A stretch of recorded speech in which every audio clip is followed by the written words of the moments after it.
Welcome to the Completely Yoked Podcast with Little Bit Bougie and Mr. Radio 100. Real talk, real life. Welcome to the Completely Yoked Podcast. I am Mr. Radio 100. Otherwise, most people know me as Armand. And then, of course, my wonderful co-host, the one that puts all of this wonderful stuff together, all of this great material, Little Bit Bougie, aka Monica. We're so glad to have you all here. Real talk, real life. And the subject that we're talking about tonight is definitely real life and real talk. There's no question about it. The name of this particular session is Have You Seen Us? And it's dealing with Black and brown children actually, being missing, coming up missing. And then there's no press, there's no action that's really being taken to actually find children of color. And we have to say something about it. And pretty much a little bit how do we proceed? Where do we start this crazy journey right here? Because man, It's a lot. between the news and the shootings that I've been seeing, and then coming back dealing with Black and brown children being missing, I have no idea where to begin. So I'm so glad that you have topics that we can actually touch on and really go in different areas. What is our best place to start in dealing with missing children, especially our children? First off, I'm coming in with a very heavy heart. Like, this has been a trying 2 days for me. With Sonia Massey. It was not right. But when I tell you that she saw the devil, she saw the devil. She knew from the moment they stepped on her porch that she wasn't going to be here any longer.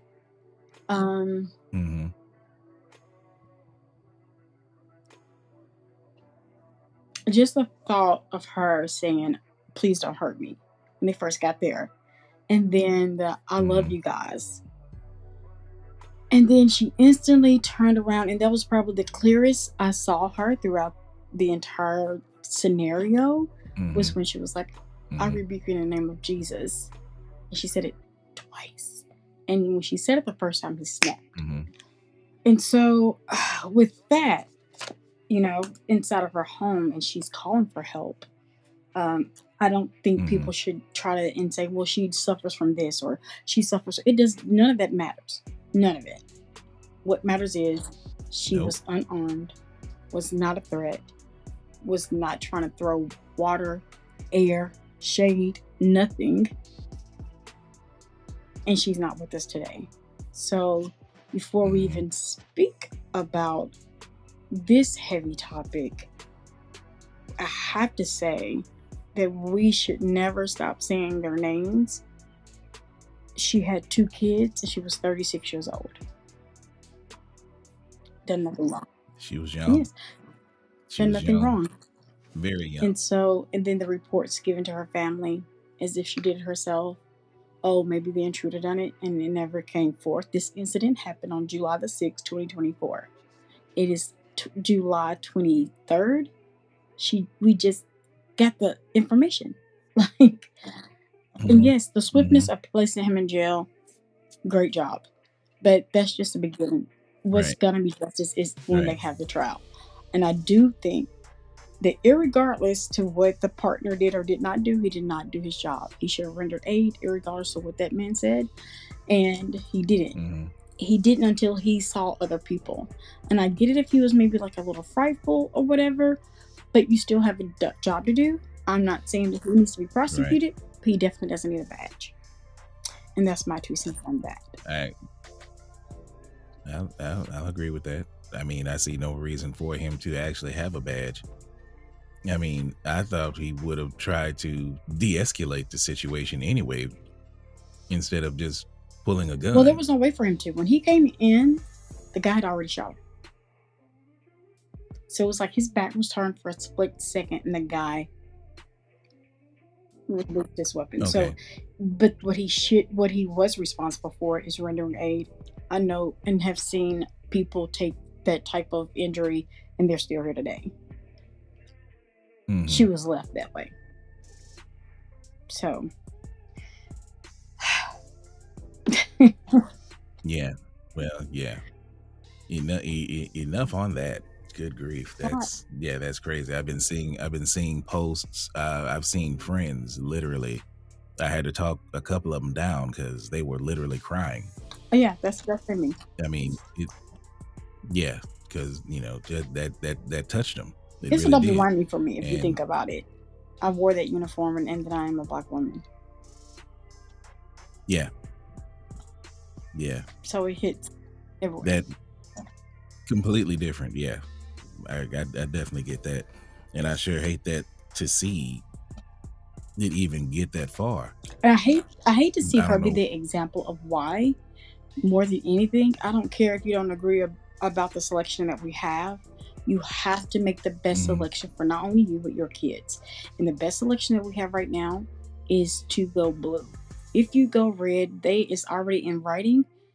Officers will get full immunity. And had this happened under his administration, no one would have been held accountable. And she did nothing wrong.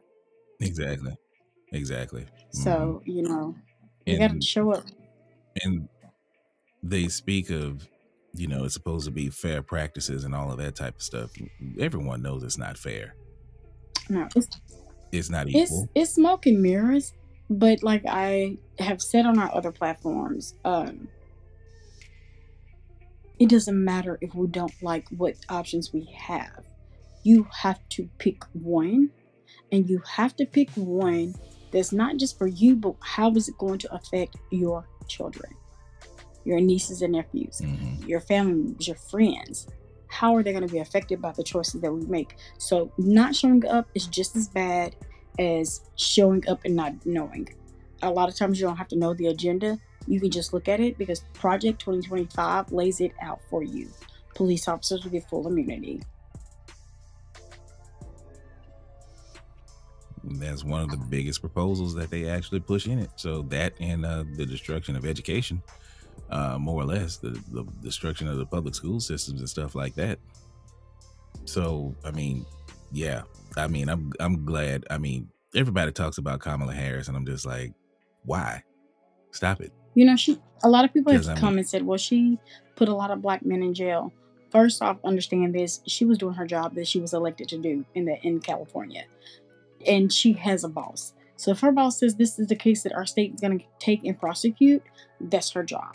And so yes, she prosecuted. Now, this is the part I wish people would really step back and see. She could only deliver evidence, just like the defense attorney could only, dispute what they're saying. But it's the 12 people in that box that make the decision. It's not the state nor the defense attorney. It is the 12 peers in that box. it is. Now, even though they might not be your peers, it's still up to those 12 people, Exactly. regardless. They're So, just listening to it, and it's just like if you're running for homecoming president or if you're running for president at your high school, it's not the principal or the teachers that are making those votes. They're just putting a platform there. It's the student body. Same difference, And so yep, to want to hold that against her is retarded because it's a bit much. because she's doing her job. It's She was receiving a paycheck. She was Mhm. doing her job. That was her job.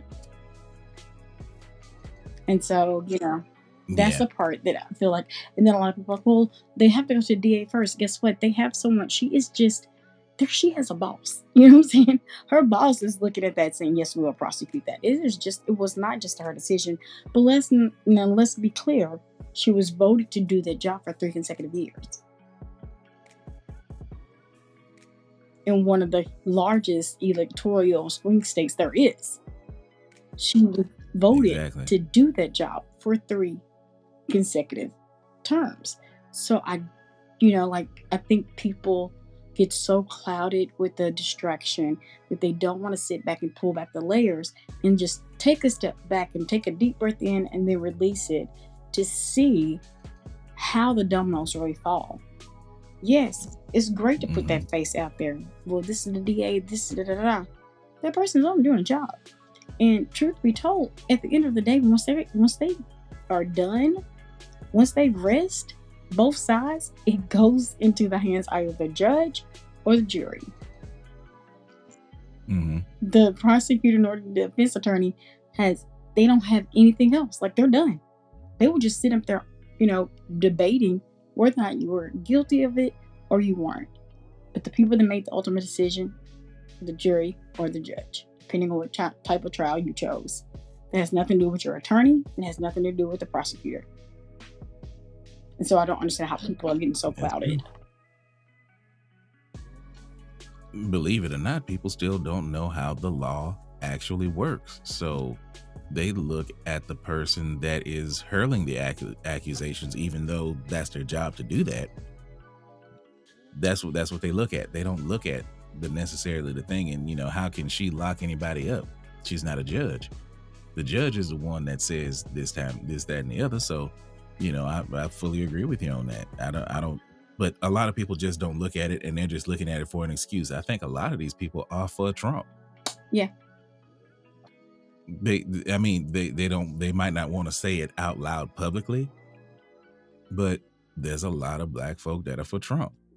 I've seen so many Facebook, TikTok, Instagram things talking about, at least with Trump, we was getting this little stimmy. I'm just like, do y'all realize how big of a trick that is? You got it, but then it had to be paid back through your taxes. So I don't understand. Exactly. Either way, they're gonna get it back at you, and then it's only 2 or 3 enough to cover 1 month's rent. That's no money. Miss it? With the way stuff is now. Oh, now that's not even enough to go grocery shopping to get gas. No. Grocery shop, get gas. I mean, you pay your rent and maybe get you some groceries, and then maybe about $20 left for your tank. And we still have not paid the other bills. No. We ain't talking about car insurance. We ain't talking about lights, water, kids' school clothing, water, which we shouldn't be paying for. All of these other wonderful things that we have to pay for and be double taxed on. So it's senseless. It really is. But that is the state of our country as it is right now. We need to get up, do something about it, make a change. Simple as that. Start voting locally. Put the right people in place. We've said this before. We'll say it again. Vote locally. The electors are the ones that make the decisions as far as who's the president going to be. Put the right electors in place. Simple as that, especially you big states. Texas, California, Ohio, Florida. Oh, Florida's a big mess. Whew. But it is what it is. We are talking about the children right now. That's what we're mainly concerned about. From what you've seen on the last reports, and because I know you have all the data right there in front of you. Where are we standing right now? What's the true analysis of everything right now in the FBI National Crime Information System? There is approximately 424,066 missing children under the age of 18, and that was just in 2018. And then they add about 37% every year. That is just brown and black children. And there's no campaign. There's nothing that goes on for them, because think about it. When a child that is not black or brown, the FBI gets involved. Everybody and their mama gets. There's search teams to find this little blonde-haired, blue-eyed white child. But then when one of us goes missing, it's no big deal. They'll start up something for maybe a month and then they end it. And I don't understand that. All children are valuable, regardless of their children. They don't know any better when they first get here, regardless of whether they're white or black. So because they have melanated skin, they're going to be tainted differently and treated differently, as far as not even to be looked for, or is somebody in on it? What's the real deal? I think of it is if you are a minority, you are brown and black, you were put on the back burner. When Elizabeth Smart went missing for 9 months, when they didn't even hear about the other little girl that was missing at the exact same time, and she still hasn't been found. But they gave her so much glory to find um, Elizabeth Smart, and honestly, that whole thing looked like what it looked like. Looked like, you know what I'm saying? It did not look right. It looked like a hoax because No. Yeah. she's gone with somebody that y'all used to pay to do yard work. When you look at Natalie Holloway, they have done documentaries. They have like done, oh my God, the news do special reports. Netflix has picked up that documentary. She's not found or nothing like that. This has been well over almost 2 decades, and they are still looking for her. But you will not hear about the little brown and black girls that have been missing. Right now in Memphis, kids are ended up being the way they're missing right now. We look at the dates, it's like one week after the other. Just several black and brown kids. It's not talked about. No one says anything. When we hear about African Americans being missing, we don't see our kids' faces until someone posts it on social media. Because there is no news coverage. There's no one talking about it in social media. Nothing. These parents are without help, without resources, while their kids are missing. They try to say that black and brown kids are classified as runaways, or it's between like parents, and that's a false truth. These kids are being picked up. Some are being trafficked. Some are being, like murdered, but they're not talking about them. Like, you don't hear the names, you don't see the faces, and it's as if they never existed. And I'm not understanding why it could be blasted everywhere if it is a Caucasian child, but you don't hear nothing about the African American and brown children. Nothing. No, you don't. Nope. They will cover any type of stupid little news thing just to make sure that people watch that, to keep them in control of, what the narrative that they want them to see, when you got children that are coming up missing right up under your nose. And it's terrible. It's terrible. It is frightening to know that that's what's happening. And no one is speaking up about it. That's why here on Completely Yoke, our platform is to address what needs to be addressed. No matter the topic, no matter, how unpopular it is, it needs to be addressed. Because you have parents out here looking for their children with no help. You have, when there is a Caucasian child missing, they pull out all the stops. The helicopters come, you've got search dogs, you got police, you got people coming from other states that do, searches. You have psychics brought in, you have you have the bells, whistles, and the razzle-dazzle. The best forensics, everything. But when it comes to brown and black kids, we can't even get the name of it on TV. The Amber Alerts aren't even the same. No. If they put out an Amber Alert at all. Most of the time they don't put out an Amber Alert. And so in 2020, from January 2020 to December 31st of 2020, when I am looking at the children that had been placed inside of the system of, about being kidnapped or missing, the numbers are staggering. From the ages of 15 to 17, the majority of missing children are African American. From the ages of 12 to 14, it is neck and neck with other races. When you look at 9 to 11, African American kids are ranking higher than any other race. Ages 3 to 5 is neck and neck with other races. But less than 2 years old, there's more African American babies between 2 weeks to 2 years old missing. And so for me, when I look at things like this, who's stealing the babies? You know what I mean? They're doing that in the hospital. And it does happen. Exactly. it does happen in the hospital sometimes.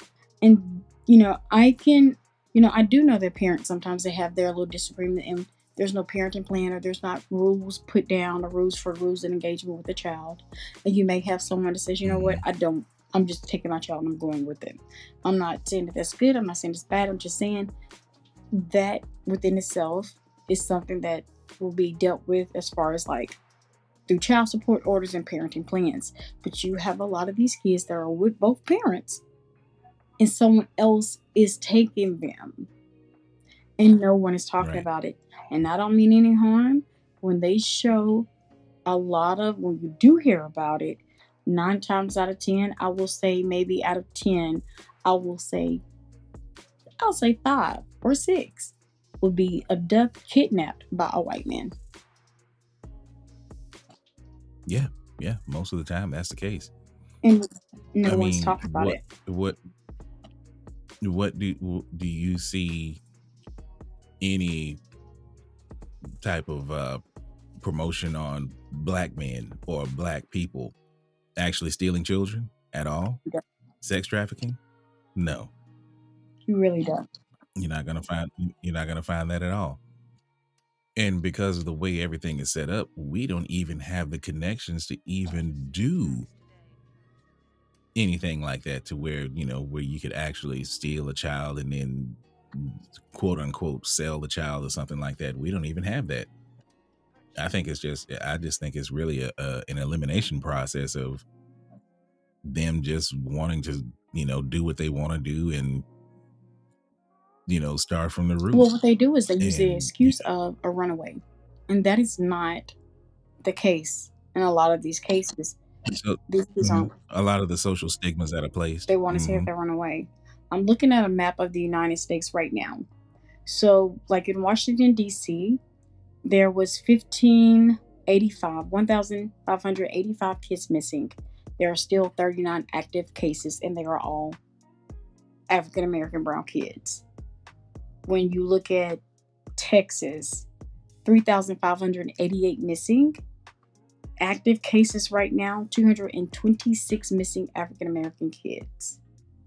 When we go to places like Chicago, Detroit, places like predominantly black areas that are urban towns, you will you see where it is a total of 89 cases active. Ohio has 106 active cases. Arizona has 145 active cases and they're African American, and only 836 have been reported missing. So that is what's mind-boggling to me, because that means to tell me that you found 600 plus Caucasians, but you still got 145 missing African American. Like, that makes my stomach hurt, because if you only have 836, you're not even trying. You're not even making an effort to do anything. Yeah, it's not making a bit of effort. In places like Ohio, total for the Ohio state altogether was 2,359. They have 106 active open cases for African American kids. And do the case numbers look higher in the larger cities with predominantly African population, or is it more predominant in the South? Let's just go from Mississippi, Louisiana, Texas, Tennessee. So within Tennessee, there was a total of 442 kids missing. There is still actively 55 open cases that are African American. When we go down to Louisiana, 260 kids total. Active cases for African American, 22. When you look at Mississippi, 151 cases with only 17 still active cases of African American kids. Florida, 2,197, and they have 125 active cases. The strange thing is when you go to the areas where it's not predominantly black, we're talking about like Montana, North Dakota. Montana has 35 kids missing, and they have one active case of African American. North Dakota has 72 cases, with only 3 active cases still open for African American. When you look at Colorado, 835 kids missing, and they have 65 open cases for African Americans. Utah has 202, with only 15 cases that are active that are African American. So the numbers kind of vary because you would think the larger states would probably have a better track record because it's such a big state, but they actually have anywhere from 200 to 500 kids still missing and inactive. And when you look at the number of total kids, and that's still the active cases of the African American, why aren't they talking about it? The main thing is why aren't they talking about it at all? They're not saying anything in just about any state at all. From your research, are there any organizations, people, or anything that's trying to stand up and actually say something about this that we can back up and bring to light to give them a hand, or to let the listeners know who they can actually support to make sure that we find our people? So there is. There are a lot of great, resources out there. But before I get to the resource, I just wanted to bring up one more thing. In the United States of America, there's 36% African American children that are boys missing, but there are 64% African American children, female, that are missing. 9% are infants to toddlers. 60% is like adolescents, and then 31% is when they consider you like 16 to 19. And it's 31% missing there. And it doesn't matter like about the percentages, but because you got 36% in the United States missing kids that are African American, that's still a large number. That's a big number. But then we have seeing as how we're not the quote unquote majority. Right. So. And so when I look at the ones where it says parental guardians, they may be involved. 21.7% of the time, that's what's happening. When it's another relative, it's 11.96% of the time. When it's a neighbor, family, or friend, 23.18%. When it's a babysitter or mentor or coach, 7.87%. A guardian's partner, which means like whoever your mom or dad may be dating, which is kind of alarming, but it's 2.44%. Online, where they entice your kids online, 14.48%. When you look at self-productive, like where they run away, 10% of the kids. When you see child sex trafficking, 3.48%. And then just totally unknown is 4.8%. And what's important to me, why I wanted to bring this up, is because when you look at this number, African American kids are more likely to be put in danger with a family, friend, or neighbor at 23.18%. And then the online is 14.48%. That is scary. That's the monster. Goodness gracious. Because even trafficking is at 3.48 for African American kids. But online is 14.48%. And there's no telling what direction they could be coming from in dealing with that. So. There's no telling at all. And, with the parent and the guardian, sometimes that could just be a custody thing. Not saying that it's right, but 9 times out of 10, that's what it is. But to know that 23.18% is your neighbors or another family member is also alarming.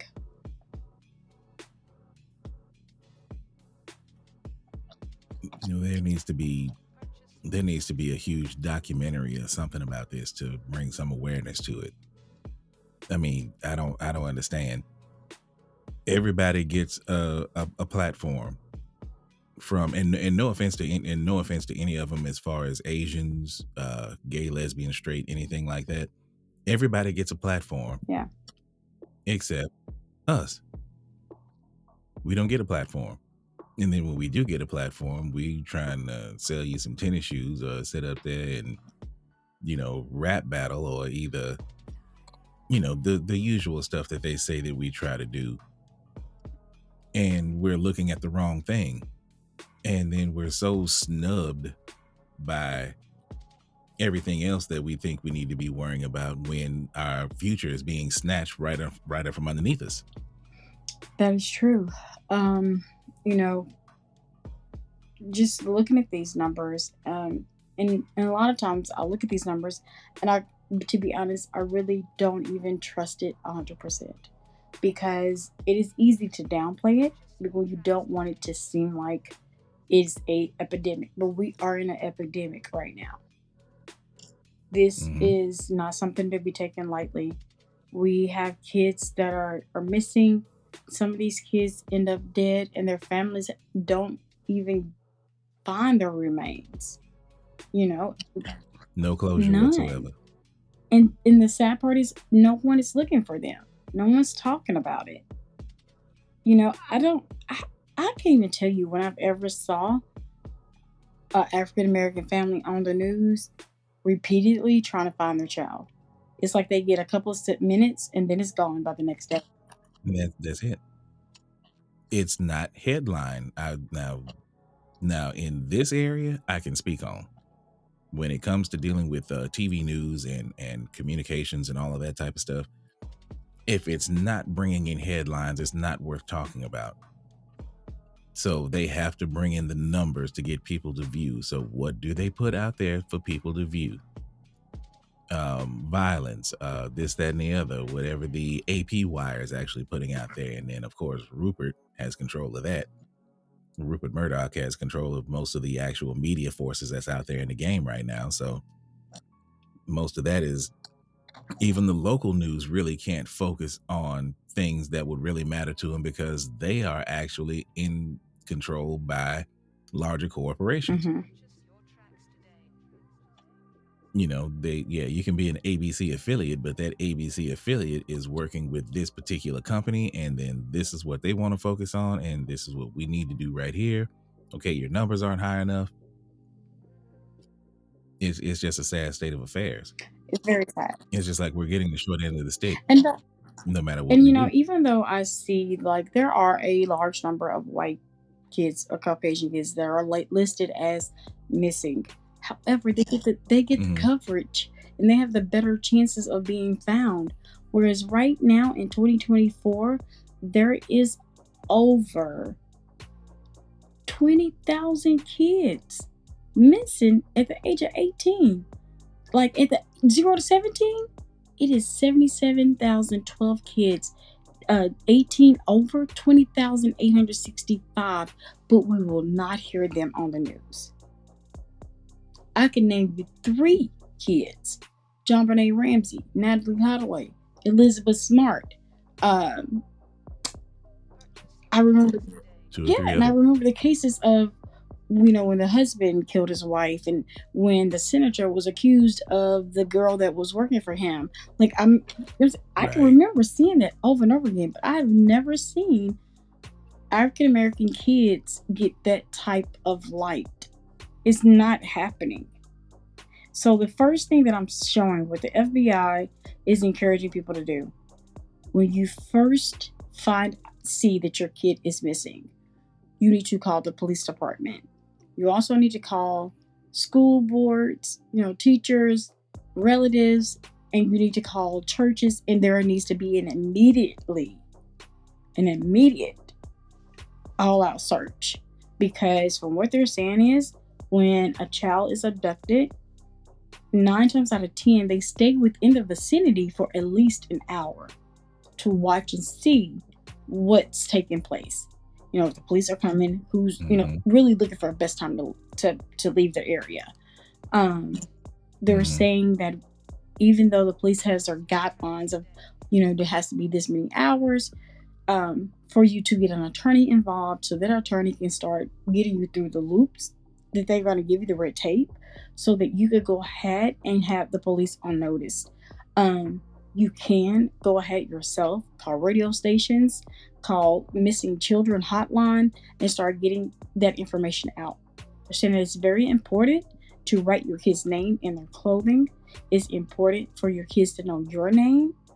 It's important for you to not only reach out to all the local television stations, radio stations, but also get on social media, post an updated picture.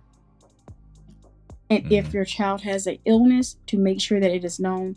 And it says if your child has a illness that will require them to be on medication within rotation, that is a loophole that the police can use to go ahead and start the search. Okay. And a lot of people don't use that. Good. There are agencies that don't care about what the police are doing. They will automatically start.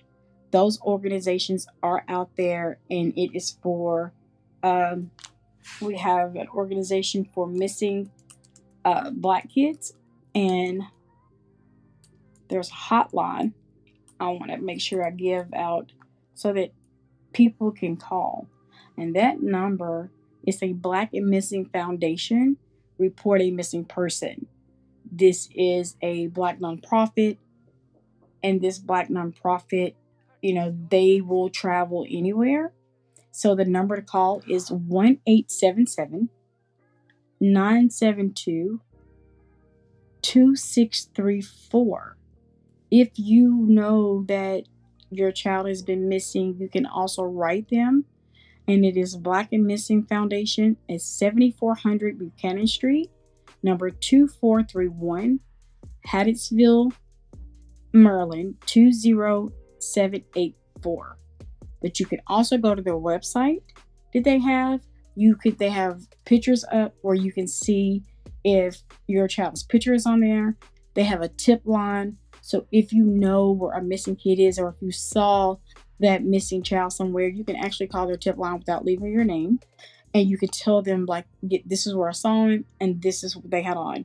They said, when you are reporting a missing person from like a tip, please, if you can, take a picture, a video, write down the description of the car, tag number, any like things that stand out to you. Like, Any yeah, description. Any especially like description. if they have like Mhm. a busted window or a dent in the car, just whatever that stands out. Yeah. And that it's very important to get what they had on. If they had on a hat, clothing colors, be very detailed. They said a lot of times they get reports and people don't have just the key information. They just say, I think I saw.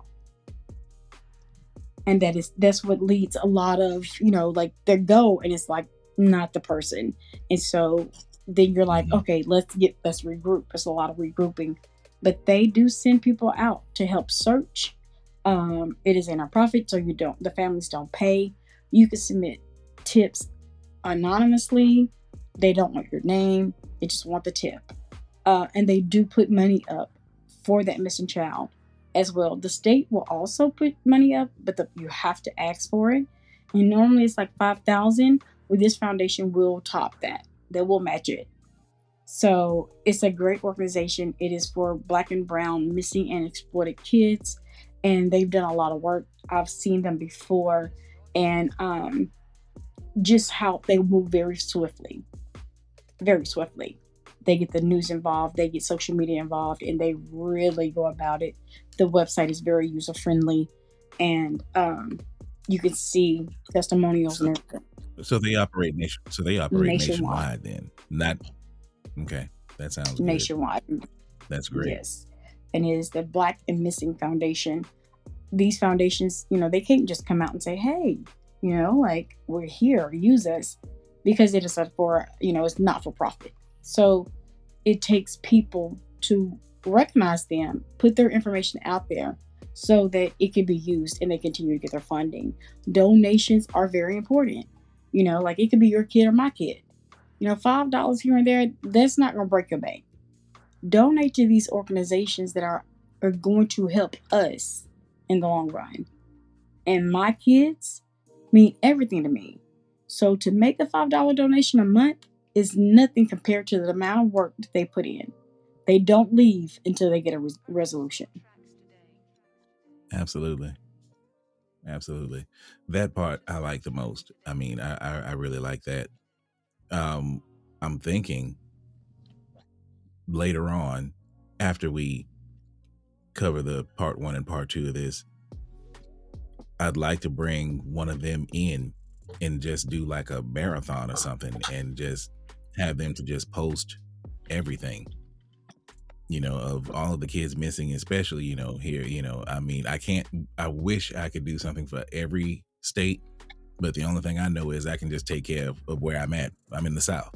So And that's the beautiful get thing them about down it. It's here. like, even if it's not in our hometown, we see that there are missing people, there are missing kids, there Mhm. are African American. We can have a rally anywhere and do a donation and just donate that funding to them, because it will always come back full circle. You know what I mean? I like that. It will Hmm. always come back.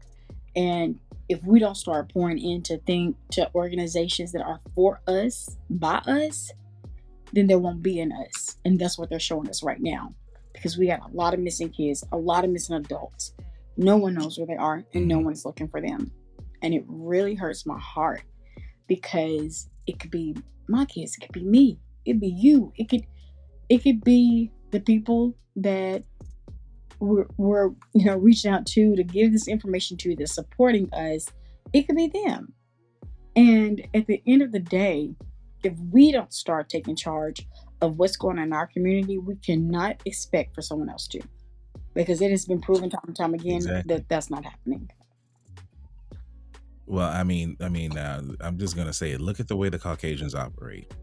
If something is not going according to their plan, do they run and go to some particular organization?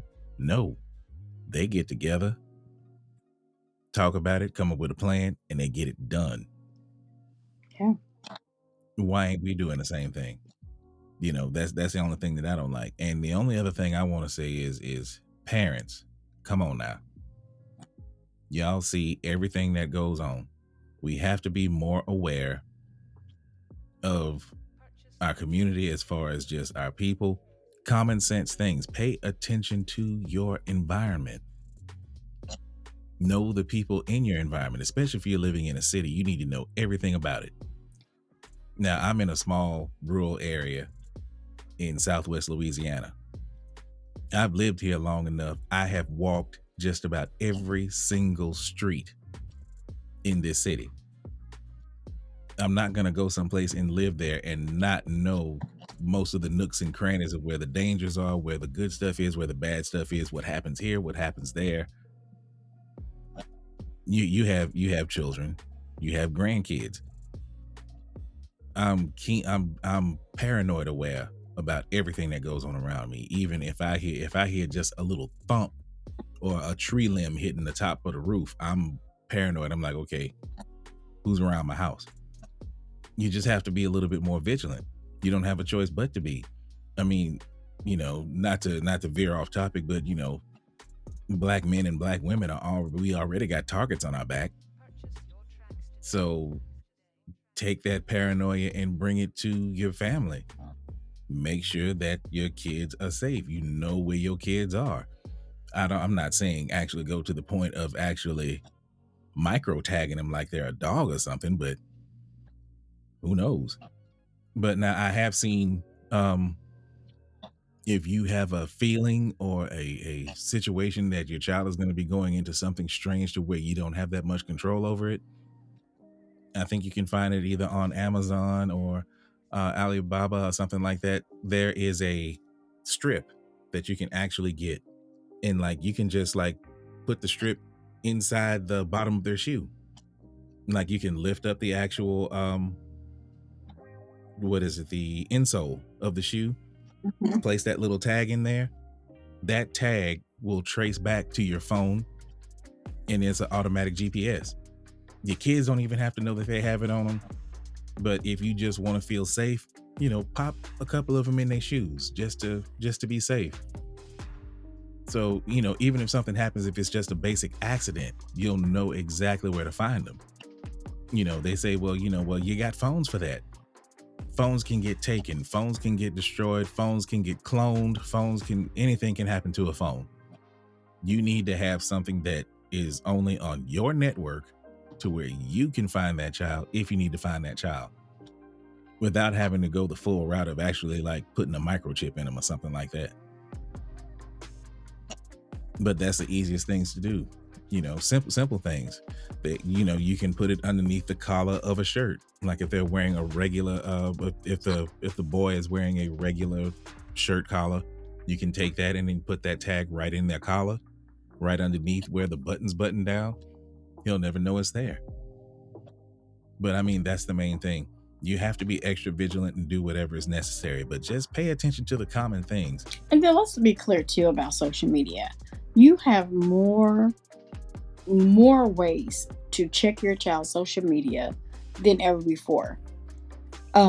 We give our kids tablets and cell phones at such a young age. And I've seen documentaries and heard stories where they get hacked and you have total strangers talking to them. We need to be more vigilant with that. There's nothing wrong with checking your kids' stuff. You bought it.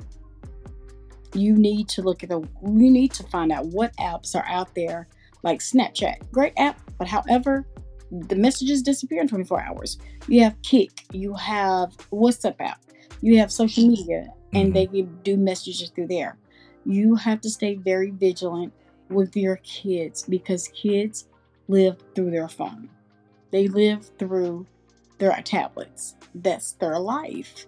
And we've already lost the village. We need to start the village back because there was not a way that you can move in your neighborhood and nobody saw it. Even with all these cameras that everybody has, no one saw it. And all of this, let's be quiet, it ain't my business, it didn't have, that is stupid. That has to end. That has to stop in our community. That has to end. It has to stop. We are crippling ourselves. We are putting ourselves in a situation where we really cannot cry for help, where we really cannot be taken serious if we are not doing what we need to do ahead of time. Check the social media, go through the browser of the computer, see what they're looking up. Go, put tape over the camera on the computer. Check your child's phone. If you paying that bill, phone check it. Don't let your kids go over everybody else. No. Exactly. And then text messages, you can check text messages. You can call, since you have control over the phone and you're paying the bill, you can have the telephone company pull the text messages from every phone that you have on your account. You have the right to do that. They say it's a Privacy Act thing, but that's your line. Those are the lines that you're paying for. So you have access to them. You do. So you can pull that information and do that. Other apps you need to watch out for that they try to hit you on, not just WhatsApp. They try to use WhatsApp because WhatsApp has double encryption on both sides, and then other programs that have the same thing is Telegram. Signal is another one. And be leery if someone is trying to say, hey, you're talking to somebody through Facebook Messenger, or you're talking to somebody through, your TikTok DM. It's just like, well, can we go and chat over here on Telegram or on Signal or something like that? Be leery. Why can't we be talking right now? Why do we have to go over to this particular app for you to talk to me? We got to stop trying to be friends it's a setup.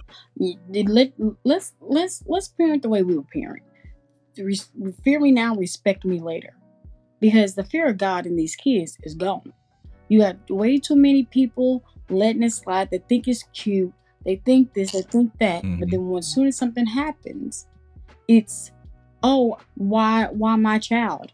And then you'll have other people on the outside wanting to say, well, it's your fault. And then everybody's in their feelings. Honestly, you bring the village back. When we start bringing the village back and our community gets back strong, we won't have to worry about outside sources stepping in and doing what we need them to do. We will be doing it ourselves.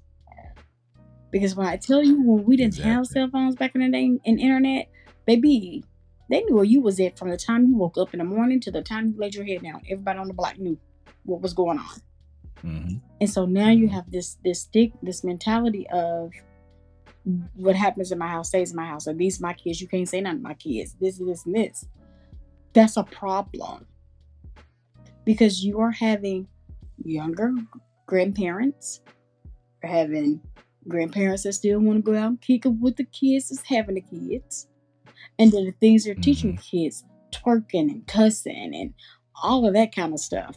I'm not saying by doing those things you're asking for something to happen to you, but what I am saying is you're not being mindful of who may be watching your child do something so innocent as dance, because you're not taking the time to tell people, who ask questions. Who are you? Where are you from? Right. And then you let your kids spend the night with whomever. Anybody. And that is, I'm sorry, there's something I did not play with my kids. Now, if somebody want to come over here, you're more than welcome, but I need to meet their parents first. My kids were not permitted to spend the night. We could be coming out of church, phone check, hand them all here. Don't touch it, don't turn it on. I got it. I'm going through your social media. I'm going through your text messages. I'm going through your call list. I'm going through your back pages. You don't think that I know how to find. I'm checking everything. Mm-hmm. Because I agree. If anything was to happen, I know who they've been talking to, who they've been texting. I went down the rabbit holes of their friends on social media, because, and And you have a place exactly, to start. I need a base place to start. So that, therefore, that takes all of the stupid questions out of the way. This is where I made my kids had a safe word. And I'll never forget one time my mom came into town and she saw my kids walking from the school bus. And she was like, "Hey guys, just get in the car." And because I'm going to the house. And they were like, "What's the safe word?" She was like, "What are you talking about, safe word?" They was like, "What's the safe word?" My mom didn't know the safe word. And our safe word was pineapple. She was like, "I don't know what you're talking about." And they was like, "Well, call mom." So they called me, and my mom was like, "Girl, what are they talking about, a safe word? It's hot out here. I'm trying to get them in the car so I can take them up to the house." And they said, "No, what's the safe word? What are they talking about?" I was like, "The safe word is pineapple." And so she was like, "It's pineapple." And they was like, "Yay, Granny, hey." They just was not good. They weren't going. They weren't doing it. That's smart. They weren't doing it, because I let them know by no means necessary. I don't care if it's me. If you say, "What is the," because that is out of the norm, that will be picking you up. You ask me what the safe word is. I don't care who it is. And it's been plenty of times. I'm like, pineapple. And they're like, "Oh, okay, mama. Hey, mama, how you doing?" That's just what it is. And all of this, letting your kids stay out past a certain time, I'm sorry, but curfews are for a reason, and we all know it. Stop trying to be your child's friend and be cool. Like, seriously. It's not even that. If I ain't got no problem with you wanting to go out to the club. I ain't got no problem with you wanting to go out and kick it. Number one, you don't need to kick it with your child. Number two, you definitely don't need to kick it with your child if your child is there, and then you all out there doing the same thing that she doing, and you intoxicated and messed up, and then somebody snatch your child. You so out of gone and whacked out, drunk, high, whatever. You can't do anything to prevent saving your own I child's look at life. these celebrities, and sometimes they have their kids in clubs, and I'm just like, wow. Like, you look at all this stuff, the shows like Teen Mom and things like that, and it's being glamorized. And it's nothing glamour to that type of things. When you're trying to like put values and things like that in your kids, it takes time. It doesn't mean that it takes a Christmas present, birthday presents, new shoes, new this, new that. That's not time. You need to sit down and have these conversations face to face with your kids, because this is real life. This can happen at any time of day. It can happen by anyone. It doesn't have a reason or a rhyme. It could be the ice cream man. You don't know. and just, all of that. Exactly. Say hi and wave. I'm sorry, my grandkids. I don't teach my grandkids that. We don't know that. I don't care. Hey, nope, we're not doing it. We don't know you. Mm-mm. We don't know you. Who are you? Why are you here? No, none of that. And just stop doing that. Pay attention. Pay attention. I mean, a lot of stuff. I've seen certain cases that could have been handled differently, to where the children could have been found. The parents aren't paying attention. They're not noticing simple things. They're not noticing the behavior of their child when something changes, going from one extreme to another. They're wrapped up in their own world so much to the point to where they're not even paying attention. Once you become a parent, everything else is out of it. You mean nothing. It's about that kid. Pay attention to your child. And I understand know what's going on. I understand if a person is single and you dating people and things like that. But everybody don't need to be around your kids. Everybody ain't got to meet the kids. Everybody don't need to meet the family. You know what I mean? Like, they just don't. Because there's the stats show, it's a family of friend at 23.78%. That is alarming. I saw a documentary. No, it was on the news the other day. This lady's live-in boyfriend came home. She did a double shift, and he raped, sodomized, and killed her daughter. Jeez. Had lived with them. They had lived together for 3 years. So she was 13 when he first met her, and when she turned 16, she really had a glow up. Really beautiful little girl. I'm talking about breathtaking. He raped her, sodomized, and killed her. Called the mom and said, I don't know where she is. She got mad and stormed out because I told her she couldn't wear something that I knew you would say no to. And he left. The lady came home and found her child.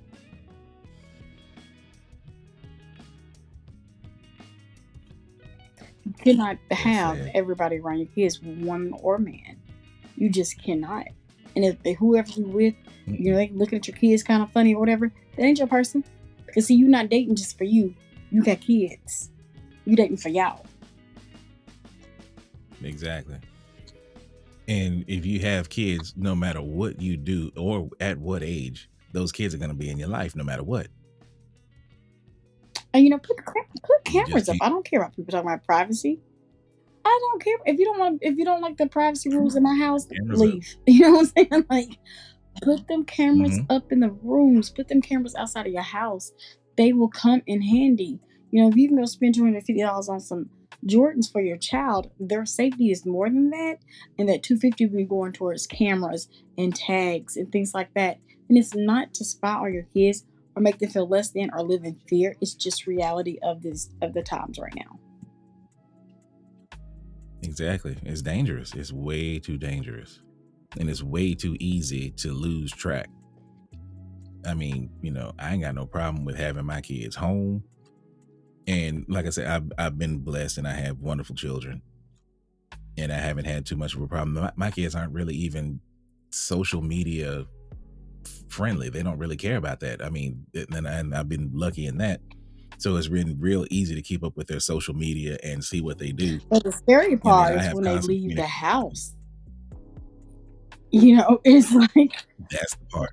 That I have part. Great kids, but when they walk at the door to walk to school or go to school even, or go to the store or just be outside, it's a scary thought. And parents have to do their job and stay very vigilant. You can't just think, oh, I'll let them go outside and play, and other kids out there playing, so I'm pretty sure some other adults. No, that's not their responsibility. That's your responsibility. Nobody's going to watch yours like you will. That's it. And at the end of the day, you will get more help when you're more on top of things. So if something, God forbid, does happen to your child, they come up missing, and you've got updated photos, you know what your kid had on, you don't go and ask neighbors, you pulling your camera footage, you're doing these things, you're checking their phone, all of that. I'm telling you, you will get more assistance, you will get more help a lot faster than with the I don't know. Well, I Right. think, oh, let me look at my phone and see if I can find a picture. No, people, oh, my kid's not going to ever come up by my name. They need to know your name, because if they're lost and they say, well, what's your mommy's name? Your baby is saying mama, the daddy. No, that's not, that's, that's working against you finding your child. Do the things that I used to do. I just do memory tests real quick. What's your address? What's your full name? What's your telephone number? What's your address? What's your name? What's your full name? Telephone number. I'll just hit it with them anywhere out of the blue. Make sure you know your information. When they get to a certain age, what's your social security number? What's this? What's that? What street is this? Do you know where this is? Where is that? How do you get And one there? thing parents can do if you have small children, stick something out in the yard that they can recognize, that they know for it without a shadow of a doubt. If it's like a little garden flag and it's a butterfly, if it's a chime that you hang up on your porch, those things for Mhm. smaller children, that's what they remember. So for them, if someone finds them wandering in the street and they're trying to help them find home, they can remember, like, we have butterflies in our yard, or we have a thing that makes sounds on our porch. You know what I'm saying? Like things that your child, that resonates with your child on their level, is worth doing, because that's what they're gonna remember. Even if it is something where you put like little stickers on the windows for holidays, put some little stickers out there. Your child, that child will remember that. They may not remember. They're not going to remember the address. They're not going to remember the, the color of the house. But they're going to remember those little stickers in the window. They're going to remember that chime. They're going to remember the little flag with butterflies on it. Like, you have to make it to where you and your child know. Let the child see it every day. Ask the child, say, what does our house have that this house doesn't have? That's building that muscle memory, so that if something happens, those kids can help themselves by giving information that's useful, instead of, I think that's my house. No, yes, and it's not. You have to think on those levels and find little clever ways to speak to your child without indirectly speaking to people trying to catch on, like, they must have little kids. It's just little things like that. Exactly. There are helplines. There's a good case that actually came out of that. It was about 9 years back. I wish I could remember the child's name. The child was kidnapped. The child was 8 years old. The child was held down in the basement of this person's house for maybe about a week. And then that person decided to leave the house or something like that. And I guess he had to go run errands or something like that. The child got free and was able to get out from the basement window. And the child looked around and they were just like, wait a minute. I'm about a block from my house. Booked it back home. Got with mama, got with daddy. Had him in custody about 8 hours later, because that child knew the neighborhood. The child knew the neighborhood. The child had walked the neighborhood. The child goes to school there, had friends that played there. She knew exactly where she was. So as soon as she saw where she was, she booked it, and then she made it home. Police were called. That man was abducted. He's serving life right now. And that's important, because that wasn't the first child that he's done to. And that's important. Ride around your kids. Go walk with your kids. And pick up on little subtle things. You don't have to tell, what I'm saying? This is a learning lesson, scavenger hunt for us, to let your kids know. I do know that one time I was teaching a safety class, and it was a new subdivision, and I noticed that they had like trees lined up and little things like that.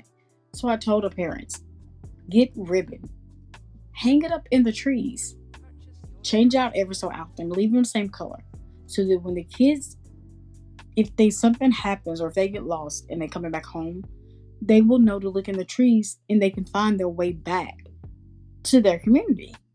instead of just letting them be like, Mm-hmm. well, it's a lot of trees there, and there's a lot of trees everywhere, you know? So do little subtle things. I have seen people take and paint the bottom of their trees. People think, oh, well, that's weird, or oh, that's neat. They paint the bottom half of their trees. It's not that. I've seen people paint the bottom half of their trees so that if their kids got lost, they would know our trees is white at the bottom or blue at the bottom. You know, like Exactly. it's things, and even if you feel like I don't want to do that to my house, I don't do that. If it is going to help your child remember where they live, do it. Exactly. Do it. Plant a rose bush.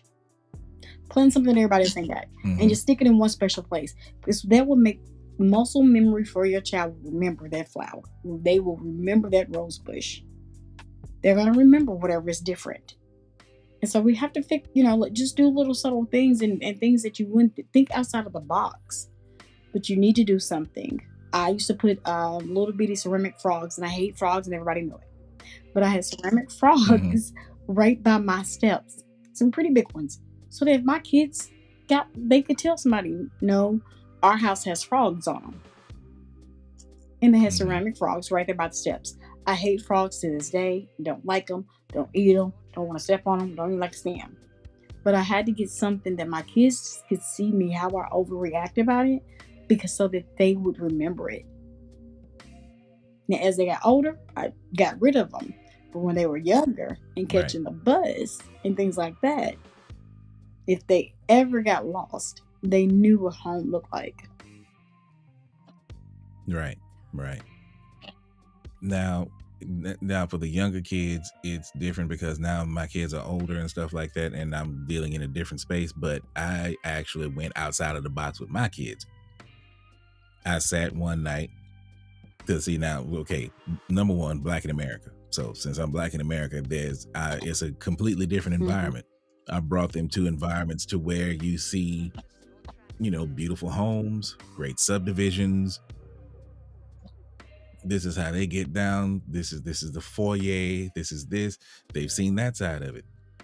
I grabbed both of my kids one night, popcorn, candy, all of that stuff. I backed into the back part of the park that's right there by the Martin Luther King Center that's here in town. This is where all the action goes down in the hood. I want you to know this is hood action. When you see this is what's going on. When you see that, that's what's going on. We just sat there quietly. No music, windows down, no music, and just listen. You can hear people talking.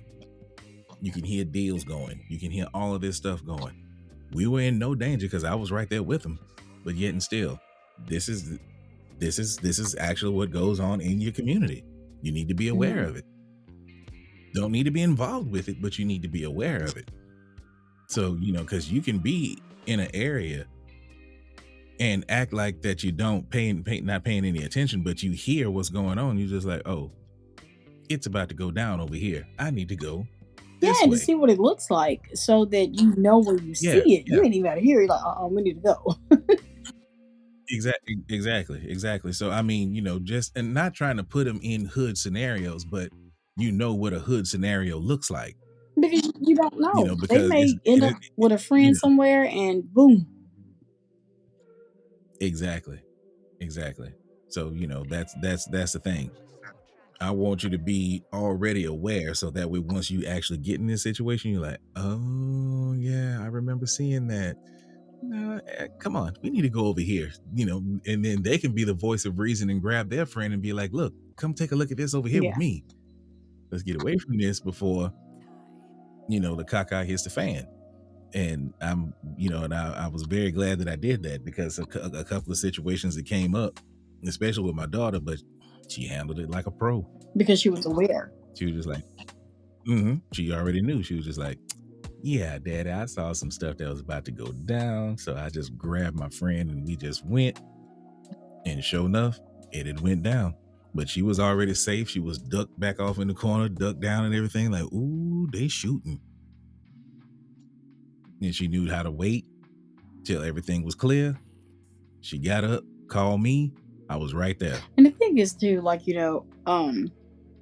parents got to start back parenting. Get to know those teachers. Make friends in that school. Introduce yourself so those teachers know like what you look like and what Mm-hmm. whoever looks like that is able to pick your kids up, because a lot of parents are just not meeting the bus drivers, they're not meeting the teachers, they're not meeting the principals, they're not meeting the coaches that their kids in activities with, they're not asking to meet their friends and their family. You have to do your due diligence and do things like that. I done it. I didn't regret it, not one bit. I didn't care about nobody feeling uncomfortable or embarrassed, because It's yeah, my if child. I let my child play, basketball, I need to know who the coach is. I want to see the teammates, and we need to have get involved with PTA. You need to get involved with those peoples, because sometimes your kid is within the school for 8 hours. They see who your kid is with. But if you don't know what teacher to talk to, you're frustrated, and then you're working off emotions. You have to have a game plan. You have to have those conversations with your kids. Take your kids to self-defense classes early so they know how to fight Yeah, back. yeah. Mm-hmm. Instead of saying, I'm going to make sure that you get, you Jordan out from head to toe. No, I'm going to make sure you know what safety is. We're going to go get you a whistle. We're going to go, take you to self-defense classes so you can defend yourself if you had to. Because a lot of times when these things are happening, age doesn't matter. If you don't know how to defend yourself, if you don't know how to scream or blow a whistle or how to kick someone in the shin, how to break loose from this and that, you are a sitting duck. And you have to Absolutely. teach your kids, you just have to teach them different. You have to really prepare them for this world. Yep. Because my daughter's birthday, we're going to the range. It is not far We're fetched. going to That's the not range. far fetched though. Like it's No, almost no, like it's a not at all. necessity. It has to be a necessity. I mean, look at the new laws that they've actually instated just in Louisiana alone. After the 4th of July, this past July, now anybody can have a gun and carry a gun in the state of Louisiana as long as you're above the age of 18. Yes, and that's been in Tennessee for a while. Yeah, we'll see. Louisiana is bass backwards on certain things, so they just coming into it now. So where now it's easier for you to get a gun than it is for you to go buy a pack of cigarettes. But that's just how it is, though. So my daughter is going to be 17 soon. Ain't no way she's not going to know how to pull that trigger. Sorry. I mean, not saying that guns are the begin all and the end all. If you can avoid it, you use conversation, great. Do that. That's the best way to go. But if it comes down between you and that person, pull the trigger. Sorry. Just hands down. I mean, it's just a law of survival, and I want my kids to survive. I don't want my kids to not be the shark. I mean, they could be at home. Your kids are old enough to be at home by themselves, and anything could happen. And so exactly, they need to know how to defend themselves. And my daughter got her hunting license at the age of like 11, and all my kids carry right now. And I see nothing wrong with it. I'm just like, use it. But we do, as a parent, as a community, we do need to get involved. Get involved with the schools, get involved with local activities. Like when something happens, come together and try to find a solution to try to fix their problem. When it comes to our kids, we've got to start doing more, because the way things are right now, more things are happening to them, and then we're left in the dark. There are hotlines. My missing here's another one. It's 800 426 5678. And this is called My Kid is Missing. They also have a helpline for parents if you need help. And it's 800 716 3468. And then if you have a situation as an adult or a child, it's called A Way Out. They will fund you with rides. They will help you with food, shelter, clothing, anything you need to get out of a situation. That number is 800 292 9688. These resources are available, and we need to take advantage. If your child is driving a car, there is an app called Turn Signal. Download that app on your phone. That app, if you are pulled over, you can hit it and turn it on. It will videotape a 360 and with auto. That videotape, once done, will be sent to you and to an attorney and to whoever else you put on to receive it. If you need an attorney in that moment, if they say step out of the car, you can say, I need an attorney, and one for free will populate up and then take over everything for you. This was made by a Black Lives Matter activist who, once this came out, was found dead. Wow. Didn't know that part. Wow. He was found dead. He made this during the time of George Jeez. Floyd and all of those killings that Okay. were happening. He made this app, and once it dropped, 24 hours later in Texas, this man was found dead in his car. And they're trying to say it was suicide. It was not suicide. Of course not. And is this case solved? You don't. No. Have you heard about Of it? course not. No. No. No. Hell no. And you've seen the app. Good. That Turn Signal app is, Yeah. I'm telling you, it's a game changer. You need it. People go live when they get pulled Definitely. over. You can go live and people just, oh my God. But if you go to Turn Signal, you get an audio 360 and it's picking up all the sounds. And then you can get a licensed attorney if they try to get you out of your car, want to search your car. That attorney comes up and they have to act as if that attorney is standing right there beside you. Mm-hmm. I love that part. I downloaded it immediately and I made my kids get it too. Now with all of the resources that you're listing, will if you feel if it's not too much trouble, do you think that we can share this out on our Completely Yoked page and stuff like that, so that way they can have access to it on Most definitely. TikTok, Most Facebook? definitely. You can definitely, and anytime anybody has any questions, you can email us at completelyyoked@zohomail.com, and that's zohomail.com. You can shoot us an email, whatever questions you have. If there are questions about resources that you may need, please reach out to us by email. We're also on Facebook. We're on TikTok. We're on Snapchat. Send us a DM. We definitely will have this information loaded up on our Facebook page as well as TikTok. I will even drop something in Snapchat. You will always be able to go to those pages and find resources that we have found available for you, such as the Black Kids Missing, Child Found in America. That is an organization that gives you resources not only for your kids, but if you find yourself in a domestic violence, they have funds and money and things that can help you get out of that situation, you and your kids. Absolutely. And I'm so glad that we're doing this and that we're providing that information. And also now, if Monica is our resource goddess, no question about it. She can, if there's a resource for it, she can find it. But now, if you need technical hacks, I watch the Zoho Mail all the time, and then if she doesn't get the message, I'll get the message. If you need to get in there and try to back hack somebody, or either you need to find an IP address or something like that, get with me. I'll show you how to find an IP address. I'll show you how to set up your Wi-Fi to where you can control what devices your kids actually use, turn it on, turn it off. You can monitor if somebody else is trying to hack into your Wi-Fi signal, anything like that.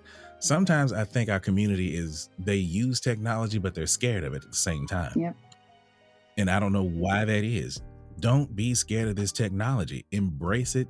Learn how to use it. It's to your advantage. It's not going anywhere. And no, it's definitely not going anywhere with the new coming of AI and everything else. I mean, it's going to the next level now. But the thing is, you can't be scared of the technology. You have to learn how to use the technology to be an advantage for you, to have a better control over your situation. I mean, I've seen people who have remote cameras that are solar powered that are sitting in trees. And I mean, they can actually monitor everything that goes on in the yard, from people walking by with their dogs to anything. So don't be scared of the technology. It's not going to do anything to you. They set up private networks all the time. You can set up your own private network, have your own server. You can have an internet signal, but otherwise everything in your house is internal. And then it's just operating off of that internet signal, and no one else can intrude in it. The only way they can intrude is if you actually let them in. Don't be scared of the technology. Use the technology to your advantage. Understand how the what is it? The air trackers, the AirPods that you can put in your luggage to find your luggage in case your luggage is missing. People have been using air tags against their, other people. Learn how to use that technology. Learn how to block that technology if you need to block that technology. Understand how your car works. They can track. There is a SIM card in every new car that has been made since 2011 or 12. Every car has a SIM card. It has a SIM card in it. How do you think it's so easy for them to track you? It's not necessarily just for Wi-Fi. They have a SIM card in there, so that way they can know where that particular car is. How do you think carjacks work? If your car is stolen, they can just automatically hit the carjack, whoop, and they find it. It's not because you had it installed in there. There's a SIM card that's already built into the car. It's simple things, stuff that you got to watch that people don't want to pay attention to. That's what you have to watch. They putting stuff in place, and most of the time they tell you in plain sight, but most of the time we're not listening. I don't understand as a parent how you can actually sit up here and play so much PlayStation and Xbox and all of that stuff. I don't have time. I'm trying to be a parent. I'm trying to watch my kids. I'm trying to watch my house. I'm trying to watch myself. I love video games. Don't get me wrong. Every now and then I can jump in there and play a video game, but I can't. Once I got to a certain age, I just had to stop.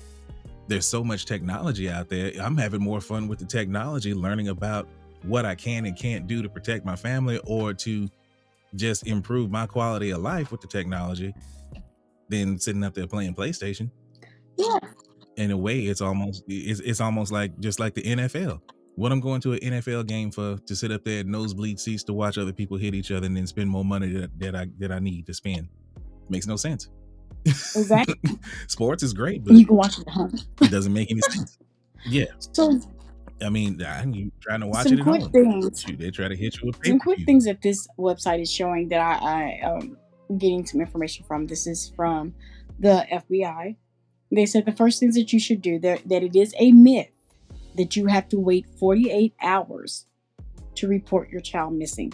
It is not true. You do not have to wait. You have to take action because the first 48 hours is very crucial in finding someone that's missing. Call the police immediately. After you do that, you ask the police to enter your child into the NCIC. That right there is the National Crime Information Center. That's who sends out BOLOs. That's who sends out the Amber Alerts and all of that. You have to use the correct verbiage if you want something done. You have to say, put my child in the NCIC system. They will do it. Don't ask though. It's not happening. The third thing you should do is search and secure your home. So take your cell phone, videotape the entire, go in the basement, go wherever you think your child could go where there's a door and it's going to be something behind it. Videotape your home inside and out. Every bit of your property. The fourth thing they have is call Child Find America. And that is that 1-800-I-AM-LOST. When you call them, they will immediately send out search teams. No questions asked. Search teams and also search dogs. They will come. The fifth thing to do is to practice self-care. Meaning that you really need to have these conversations with your kid. Stranger danger is real. Create safe words. Advise your child on when they're walking somewhere or if it's dark to FaceTime call you. Never allow your kids to walk with children that are younger than them or way too old, because younger kids, if they have to run, They will be thinking about the smaller kid, and chances are they'll both get abducted. When they're with older children, you have to be leery because of the age difference. They could not be watching your young child like they're supposed to.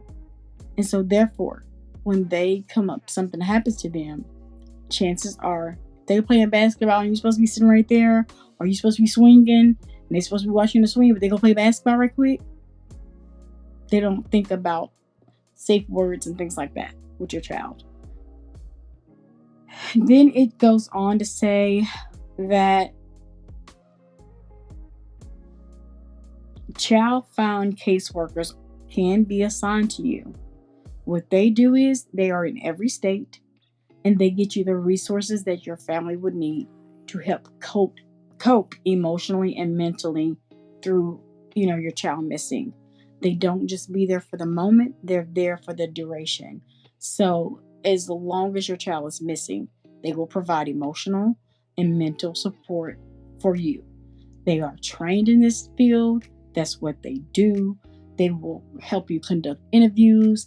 If you are so distraught you can't do phone calls, they will answer the phones for you. They are really good with taking information.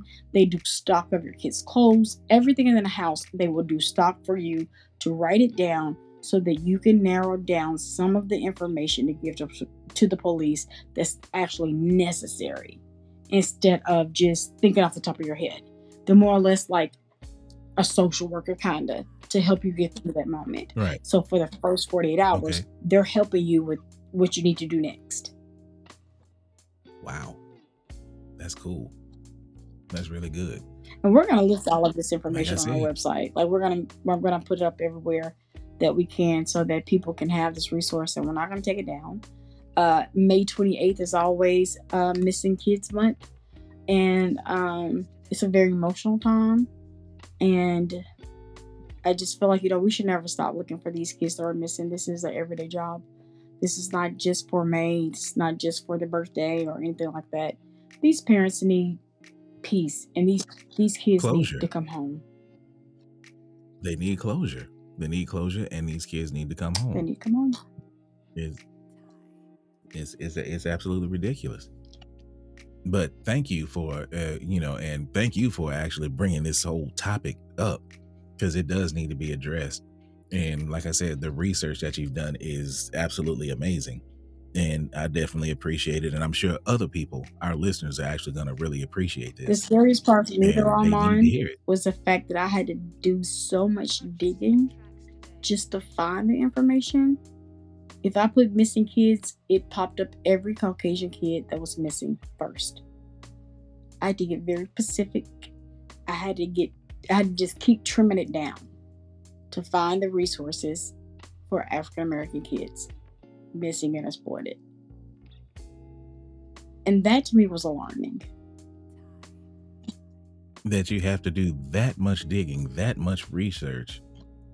And I know when you go on a research binge, you dig in, and I'm talking hours.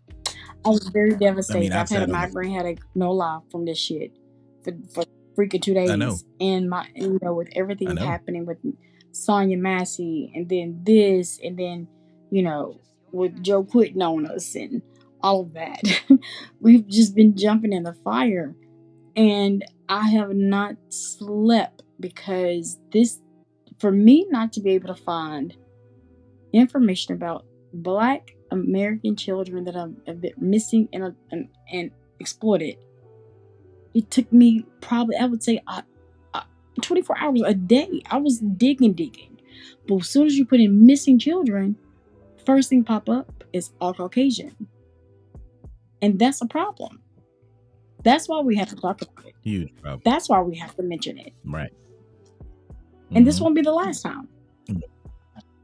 Right. I mean, once again, that second class, well, not even second class citizen, subhuman treatment of African American people. I mean, that's what it basically boils down to. It's just like, y'all letting us know this country ain't for y'all.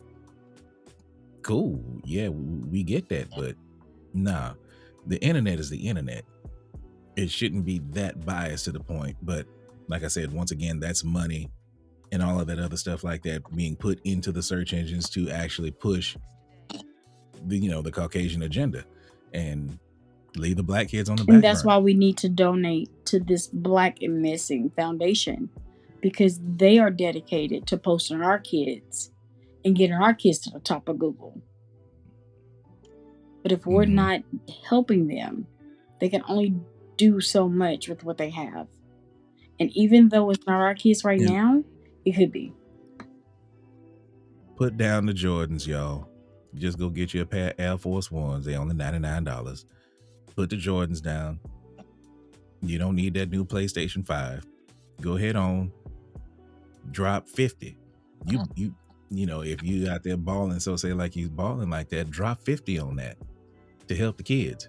To help our community. Because it could be us. Yeah, because I mean, shoot, you can blow 50 going eat that stuff at McDonald's. You can blow 50 just doing that. And don't let it be a family of 4. You can blow 50 easy without even breathing. So no, we need to start putting our money where it really needs to go and really prioritize things that mean something to the community, so that way we can survive past this whatever it is that's coming for us. Because if y'all not paying attention, it's coming. Really, it's already here.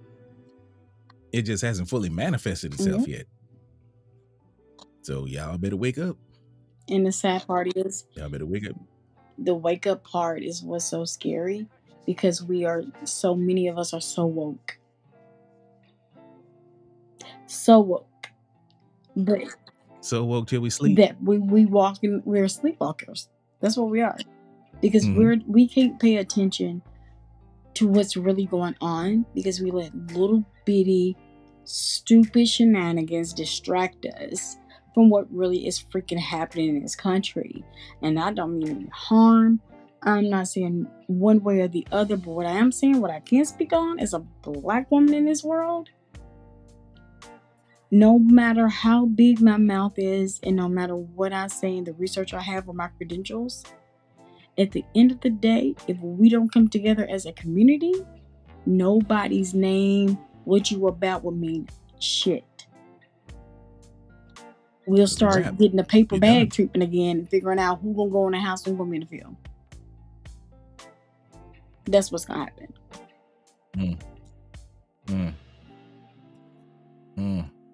And you may not be for her, as I've seen so many African Americans posting. You may not be for her. And that's not saying that you're for him either. But in this situation, you won't have to pick a side. And this is a one time that you're really going to have to pick a side. Because if you pick Donald Trump's side, go ahead and either do yourself a favor and go out on your own terms, or go ahead and just go to jail. Because one of the two is going to happen within the first year if he gets office. The first year. Here's my warning period. Regardless of whoever gets in office, America's on the downturn. Things are not going well. Things are not going well here. Get your passports, people. If you ain't got them yet, get them. I'm working on mine right now. Promise you I am. Get your passports. Get your passports and just be ready. Or if not, ladies and gentlemen, have a plan. Have an exit strategy. If I don't have a passport, I bet you this. I bet you I can get out to the United States if I need to. And my thing is, have a plan. You do need one. But let's start using a common sense first. And secondly, get your house in order. Stop telling your kids what happened in this house stays in this house. Because half the time when bad shit happens is in the house. Number one. Number two, get more involved. Go to your local churches. Go to your local chamber of commerces. Go to your local schools and join a PTA. Get yourself involved in your community so that they won't be able to say, oh, they're not even paying attention. We do the most harm to ourselves in our community. Exactly. And it's a time to just set that shit aside and like seriously set it aside. because you're not doing anything that's productive. You are hurting your kids' future, and you are, honest to God, you're destroying what little bit we have right now. Mm-hmm. Like, we need to get it together. The leaders that are leaders need to step up and lead, and the ones that talk a good game but don't want to have a solution to the problems, please be quiet. Be on mute. Ain't nothing wrong with that. But out here spitting such ignorance and saying so many things about, oh, the black woman this and oh, the black woman. And then, well, black men ain't this and that. You know what? If I hear this shit anymore, I'm going to snap on the next person I hear it, because it's just talking out of the side of your neck. When you get in a mess, then what you going to say? Here's something that's been lost for a long time. They used to say, don't act up in front of company. Now, here's the thing. Europeans, or meaning white people, they've been fighting amongst each other for God knows how long. That's their thing. You know, oh, you have something I want, I'm going to take it. Simple as that. Why would you actually show out in front of company like that? There's no way. If a black man is standing right next to me, I might not like him. I might hate his guts. I'm not going to disrespect that black man in front of another white person. I'm not going to disrespect that black man in front of another black man. I'm not going to do it. It's just protocol. You don't show out in front of company. I bet you one thing, you might have family feuds amongst some white people, especially in the South, is well known. But I bet you when it comes down to it, though, you put both of them in the same room and you talking about a certain issue, they're going to come together. They're not going to turn on each other. What gets me is that we have that mentality of self. We have the entitlement mentality, a lot of us. And unfortunately, it's a distraction that has been created to distract us from what is really happening. Things happen in our community in plain sight. There's no ifs, no ands, there's no buts about it. There's no okie doke, ain't none of that. We do this to ourselves. Our community, our people that look like us, need to step back and remember or have a conversation with our parents and grandparents, because we are failing big time. When we talk, we're talking about dumb stuff. We want to have a rap beef. Don't you know the rap artists are doing this just so their names can stay out there relevant? And nevertheless, it's not our business, that's theirs. They're in a totally different tax bracket than half of us. So what you need to do is, instead of getting wrapped up in that, get wrapped up in what's going on right up under your nose. Like, we are the wokest slept community I've ever seen before in my life. And what's so funny about what you said, rap beef, is the rap beef is not even them. Really and truly, they the best of friends. It's the record companies. They put that together. Why? To create division. Why do you think, you got, Team Kendrick and then you got Team Kanye or Drake? But the crazy part about that is they probably sitting around drinking a cold one while they see everybody going back and forth, back and forth, back and forth. Exactly. And the more people that's following their drama, the more money they're making. So they don't even care about it. Exactly. They're sitting back thinking, so what you want to say next time? What you want to say? All right, bet. Like, it is all smoke and mirrors, and people need to stop falling for the okie doke. Like, let that be what it is. And tend to what's going on here. I have seen guys come to blows almost over who can rap better versus Kendrick and Drake. They've literally come to blows over this. Why are you fighting over who can flow better when you ain't got no money in your pocket? You see your grandma struggling, you see your auntie struggling, you see this lady down the street here struggling, and everybody could help each other out, but then you over here worried about a rap beef? How is that making anybody any money? How is that helping anybody do anything? It's not. What example are you setting in your community? You're not even an example. Like you can't even set an example. Exactly. Exactly. You know, who cares if the Falcons win over the Saints? You know, the Cowboys is the America's team. Since who? Since when? And I wonder Not how the many America I know people of. in our community ever just Google how many black kids are there in America. They're not. Oh God, it's They're not. you type that into Google, the search engine will blow up because Google will be like, huh? What is this? Because they're not. Like it should be bothering people. It should shake your core when you hear one black child is missing. And I'm not talking about missing for a day or two. These people missing 10, 15, 20, 30 years, never been found. And we still don't know their name. We don't know their faces. We don't know where they came from. We know nothing. And we just keep living our lives like whatever. It didn't happen to me. It ain't my business. It is our business. It is our responsibility. And then this is what people don't realize. This is the most disturbing part. These kids that have been missing for over 15, 20, 30 years, it's probably the exact same predators that's still doing it now. It's the exact same predators that's doing it right now. They just sitting up here just having a freaking field day. It's the exact same predators that's doing it right now. And they know that our community is not going to say anything. They know that our community is not going to be on top of their game to where they can keep track of this child. You don't think that these predators are not sitting back analyzing all of the stuff that we're talking about that we see as plain as day? They're looking at the same thing like, oh, they're not watching their kids worth a damn. Oh, they just sitting up there worried about this. They sitting up there worried about that.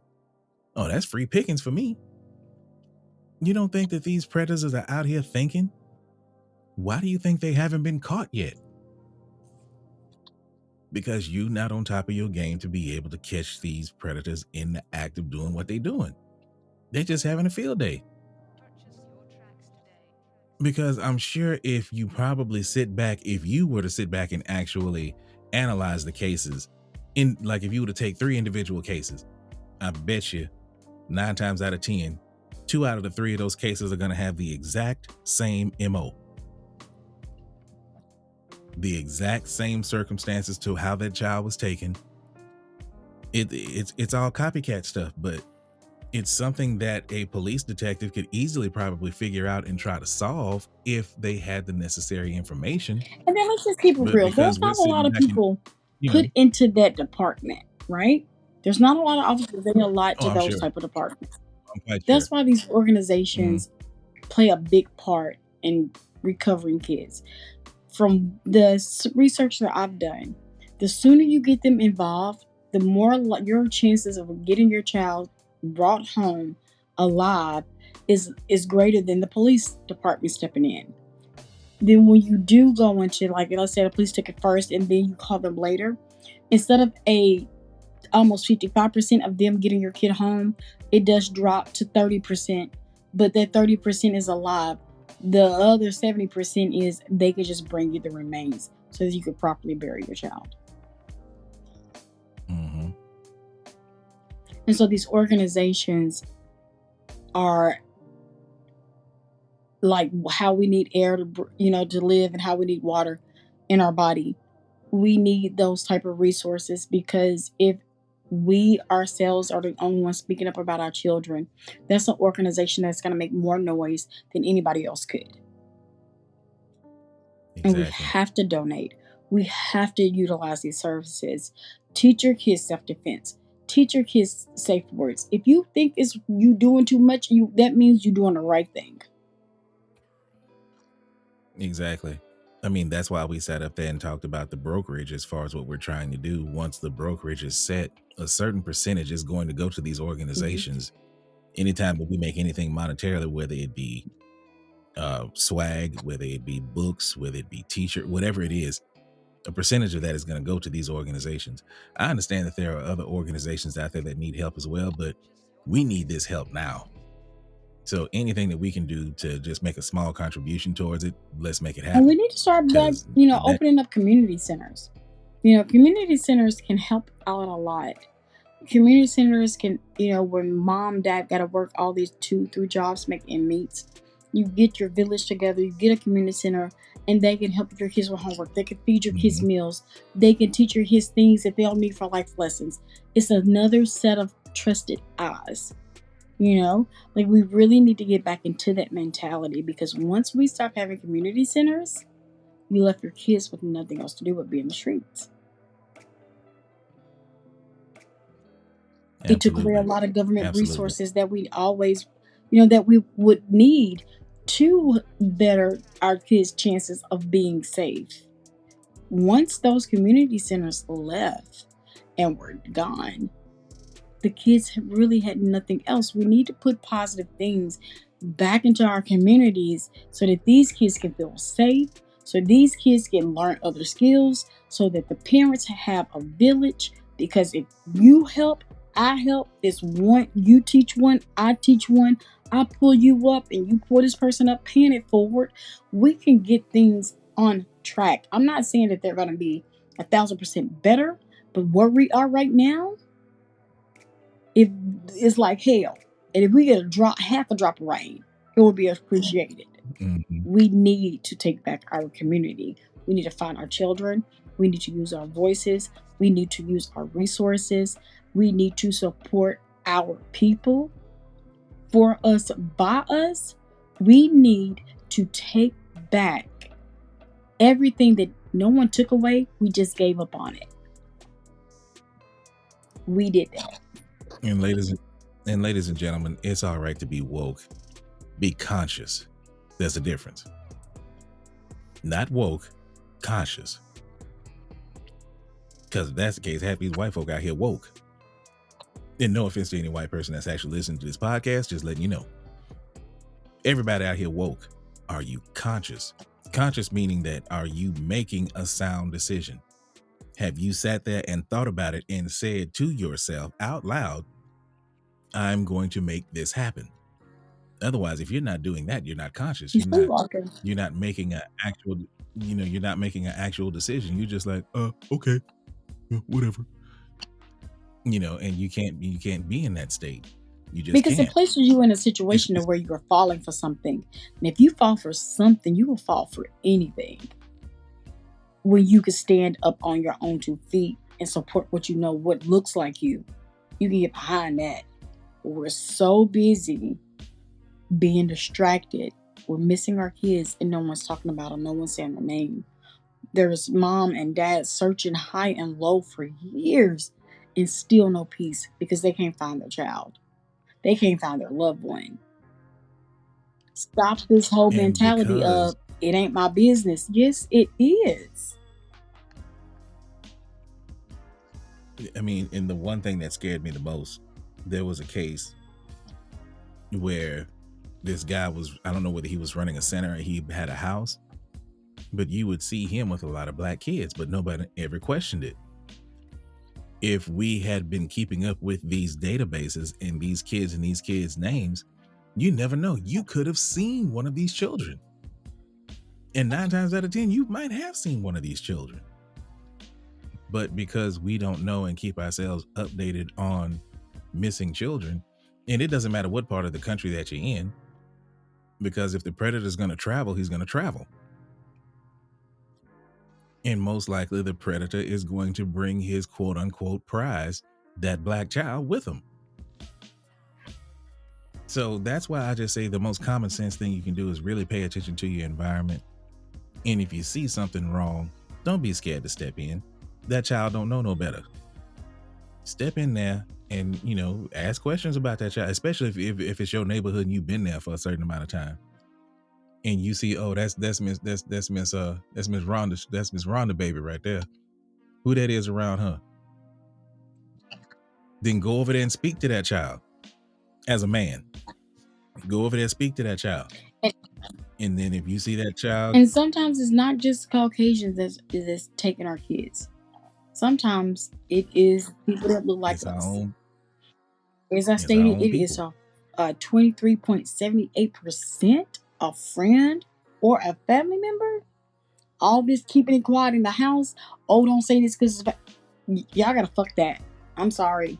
You wrong, you wrong. You were sitting here Look at your doing databases. something to your Look at your child. databases. You gotta be the parent. That's your baby. You know, child registries. You know, learn where the sex offenders are. Believe it or not, they're released back out into society, and they could be living right next door to you, and you not And have it's any free. idea. You seriously can look it up. You can look up. Yeah, it's And you absolutely just free. Google and you put the vicinity, like how far you wanted to go. It will show you the names. And part of the law that people don't know, legally, the state is obligated for you to for them to go around and tell you if there is a sexual predator within 5 to 10 miles of you, especially if they're your neighbor. They're supposed to knock on your door and tell you. They don't do that in the Black community. No. Mm-mm. So we have to do the research. No. And you can actually call the police office and you can tell them where you stay, and they're supposed to give you a list. Where I live, they actually put a sign in a person's yard. It's huge. Big sign. I am a registered sex offender. Yeah, they'll send it. Well, I've seen in Louisiana, they used to do it. They haven't done it lately. They used to put a flyer up, and they would put flyers on each one of the houses, you know, of these 3 people just moved within a certain square mile of you, and, you know, just be aware. Baby. When I say they put a sign, this is a huge piece of wood. Huge. Oh, I get it. And baby, it's painted on there. And it's big. That's the old school way It's of doing big, and they put it in their yard. it. They can't take it out. But my thing is, the crazy part is, and it's as tempting as that is, they know that they're being watched. The people you really need to watch is the ones that you like, oh, come on in for dinner. Thank y'all. I'm so glad y'all visit. Is it wrong for me to be anti-social? I don't be inviting everybody to my house to eat. I'm sorry. I just don't. I just don't. I love y'all. Look, I'll bring y'all a plate, but I ain't trying to just, you know, I understand if you're hungry, I'll feed you. But, you know, I ain't just trying to invite you in. Just sit down and have a meal and everything, and you look around, oh, that's real nice. Yeah. Oh, yeah. Well, what are your kids doing? None of your damn business. Get the hell away from me. Mm-mm. I can't. I guess that's the way my parents were. We didn't have a whole lot of company by all the time. We wasn't trying to. We had friends, but these were friends that we have known for more than 10 years. These are the only people that were coming by our house and then stuff like that. Or either because of my parents being in the educational community, I grew up with teachers. I grew up with principals and all of that stuff. So I knew who these people were. So we had a little bit more of a secure network, but we still didn't have half of them. We didn't bring all the motherfuckers around. I mean, we gotta stop with that whole, inviting people over, and then like child stay in a child place, or oh yeah, come on by. Da, da, da, da. Like we gotta stop all that, because if we don't know that person, and stop overlooking with the red flags. You know what I'm saying? Stop overlooking the red. I don't care if it is Miss Jenkins and she been at the church and she on the usher, but I don't care. If you get a red flag, that's all I need. We're done. But if we're so detached from reality when it comes to real serious issues, that we are making ourselves prime targets. And I don't know when or why that started, to where we don't want to see the issues. It's like we can see that there's a red flag right there, but it's just like, well, no, let's people don't want to take the responsibility. Leave that alone. No one wants to be that person that stands up and says no. No one wants to be that person that stands up and says, That's not happening. I'm not doing it. My community's not doing it, and bringing the truth out. But ladies and gentlemen, you have now met Completely Yoked. Got to say something. I mean, because this is ridiculous. And my poor co-host, I am a firecracker. Oh, hey, I ain't got no problem with it. Like I said, shoot, it needs to be said, and I ain't scared to say it. So, come on, let's get this done, because I'm tired of seeing it. Really, I mean, and they wonder why I stay to myself so much. It's insane. It's insanity. It really is. Well, God gave me a lot. Gave me the gift to talk a lot, and I talk a lot because I know a lot. And one thing that I am not is afraid. Stay tuned to Completely Yoked for the second part of this amazing series. Thank you for listening to the Completely Yoked podcast with Little Bit Bougie and Mr. Radio 100.